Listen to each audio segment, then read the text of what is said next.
esse trecho da obra Karma Dharma, que vai ser tema, né, da Escola de Verão de 2017 da Sociedade Teosófica, da Annie Besant, obra da Annie Besant. Então, esse trecho que foi compartilhado lá na página, eu socializei aqui também, na página do Facebook da Sociedade Teosófica. Não existe, nada existe de absoluto num universo condicionado. O bem e o mal são relativos e devem ser julgados levando-se em conta o indivíduo e seus deveres. Mas, principalmente, eu queria comentar essa primeira frase, né? Nada existe de absoluto num universo condicionado. Por quê? Teve um estudo que eu participei da cosmogênese. Eu acho que foi no município de Carlos Barbosa, aqui no Rio Grande do Sul. Acho que foi um seminário promovido pela Loja Yeshua na época, pelo Moacir Fernandes. Hoje ele é membro da Loja Dharma atualmente, também em Porto Alegre. E era um estudo sobre a cosmogênese. E o Moacir ele explica muito bem essas questões da cosmogênese, e quando ele ia falando das instâncias de Dzan, eu fui tendo alguns insights, né, e visualizações enquanto ele falava.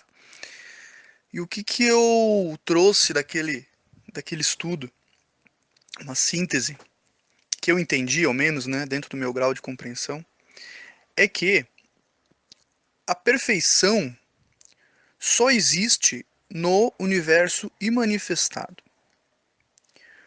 Ou seja, perfeição, o que prevê a imperfeição, né? A perfeição. Perfeição prevê que já está completo, que já é uno, coeso, já atingiu o seu limite e nada precisa ser feito a respeito. Então, quando falamos de perfeição, estamos falando de algo estático e, portanto, imanifesto. Por isso que aquilo que tudo é, podemos chamar de Deus, ou universo, ou cosmos, ou cósmico, enfim. Independente do termo, Olorum, ou Batalá, Zambi, para os africanos, aquilo que tudo é, ele já é completo por si mesmo e não existe nada fora dele, como nos descreve a literatura teosófica. E também, né, nos descreve a literatura que ele não participa da criação, né? Ou seja, Deus não desce para jogar no campinho. Ele não participa do jogo. Por quê? Porque é tudo, né? Como é que vai tomar partida? Ele não pode ser algo limitado porque ele é tudo completo por si mesmo e nós não estamos fora dele, né? Não existe nada fora dele. Todos nós somos ele. Pontos de vistas diferentes do mesmo observador. Mas qual é o ponto que eu quero trazer nesse áudio? Quero salientar nesse áudio. O perfeito não é manifestado, está em repouso. Né? Então, ali, entre os dias e noites de Brahma, da literatura vedantina, poderíamos dizer que é a noite, né? Não se manifesta. Né? É o pralaya, né? O repouso cíclico, se eu não estou enganado. E quando a gente tem o Manvantara, né? O período de manifestação, a gente há uma ruptura dessa perfeição. Ao menos foi esse o entendimento que eu trouxe daquele estudo da cosmogênese 2006, acho que foi. Quando há a manifestação, o que é a manifestação, né? O perfeito ele está em repouso, ele está ali completo, ele não precisa de nada. Mas por estarmos em repouso, nós, né, centelhas divinas, não conseguimos despertar a autoconsciência. Nós precisamos de uma experiência. Nós somos, como diz muito poeticamente a doutrina secreta da senhora Helena Petrovna Blavatsky, nós somos filhos da necessidade. A necessidade do quê? A necessidade de ter a experiência para poder, né, despertar a autoconsciência. Então, o que é a manifestação? É uma ruptura do ser absoluto em si mesmo. Uma ruptura parcial, incompleta e, portanto, imperfeita. Esse mundo manifestado, segundo a doutrina secreta, ele não é perfeito, né? Existem os seres criadores, que estão abaixo do ser absoluto, E esses seres não são perfeitos, eles erram na sua criação, é descrito, né, na própria antropogênese ali, é descrito várias tentativas de criação que não deram muito exatas, não deram muito certo, e a própria natureza da matéria, da vida objetiva, do universo manifestado, objetivo, é a busca incessante da perfeição. Ou seja, se ele busca é porque ele não é perfeito. A nossa biologia está todo momento, né, tentando se aperfeiçoar. É aí onde o darwinismo e a teosofia se distanciam, né? Os dois falam de evolução, mas a teosofia diz que há uma inteligência buscando incessantemente esse aprimoramento da forma, essa perfeição nunca atingida, né? Porque ela está no plano das ideias, como diria Platão, está no mundo ideal, um mundo arquetípico, tipos perfeitos. E não alcança, fica sempre tentando. Mas então, para a gente entender, a minha compreensão, né, que quando há manifestação, há uma ruptura daquela condição perfeita. Inicialmente pela dualidade. Então, primeiro, né, a gente estuda em várias tradições, vão dizer, né, que o primeiro movimento da manifestação é a dualidade. Quando a gente tem a dualidade, a gente gera um pêndulo, os dois opostos, ele gera o que não tem a ver com bem e mal, né? Bem e mal só existe, como dizem os Mahatmas, só existe na mente humana. Nenhum outro reino existe isso, né? O que existe são experiências, né? Experiências quentes e frias, altas e baixas, intensas e suaves. Existem dois opostos, né? Mas ativo e passivo, mas bem e mal é na mente humana, né? No reino animal não existe bem e mal, né? Existe a experiência, existe a evolução, existe a vivência desses seres. A nossa mente é que aí cria, né, conceitos e preconceitos. Por isso que a Anne Besant está dizendo ali que o bem e o mal é relativo.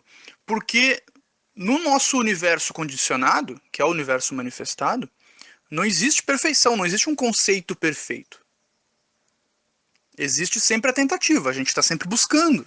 Por isso que nós criamos os conceitos, isso não está errado. Mas o conceito evolui.